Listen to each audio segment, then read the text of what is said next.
Well, hi there. My name is Dr. David Alper, and I'm here with another episode of Footnotes from The Weight of My Heart. And today we're going to talk about getting a second opinion.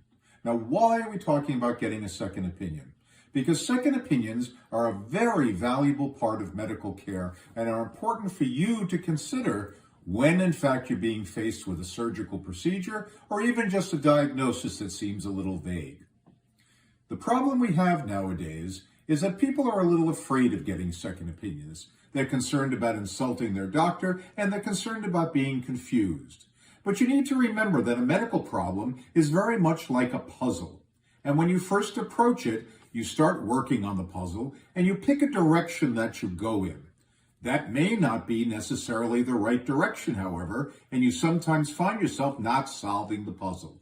This can happen in medicine too when you go to a doctor with a diagnosis, and especially one that's not so direct. If you have a cut on your foot, it's fairly easy to see what you need to do to treat it. But if you may be having circulation problems, that can be caused by a wide range of things. And so you need to make sure that you're solving the problem from the beginning so you follow the direct course to the end. So when you go to your doctor for a problem or a concern, you sit and you listen, always good to take notes, and even better to have a second set of ears there with you to get anything you may have missed. And when you're finished, you go home and you find another doctor, not in the same practice as your first doctor, in order to be able to present the same problem and hear their thinking. Why do you want to go to a different practice? Because doctors that work together tend to take similar approaches and will support each other. And you really want a second set of objective eyes. You start from the beginning. Do not tell the other doctor what the other opinion was. Let them start from the beginning and see where they go. If in fact the two opinions match, well then that's a perfect solution. Because then, in all likelihood, you have the right diagnosis. And then you pick the doctor you're most comfortable with and follow through.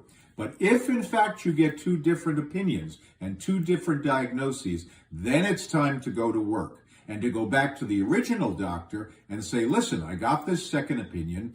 He's thinking or she's thinking this. What do you think about this approach? And work it through together. Always pick the doctor that you're most comfortable with. And please remember that second opinions are not insulting to the doctor. And for that matter, any doctor that is uncomfortable having you get a second opinion is probably a doctor you don't want to work with because they may not be confident enough in what they're working with. This is helping yourself. Taking the time to research your problem, getting the best solution is really the best approach for any type of problem. For further information, please contact the American Diabetes Association at diabetes.org, the American Podiatric Medical Association at apma.org, and of course, The Weight of My Heart at theweightofmyheart.org. This is Dr. David Alper. See you again for another Footnotes.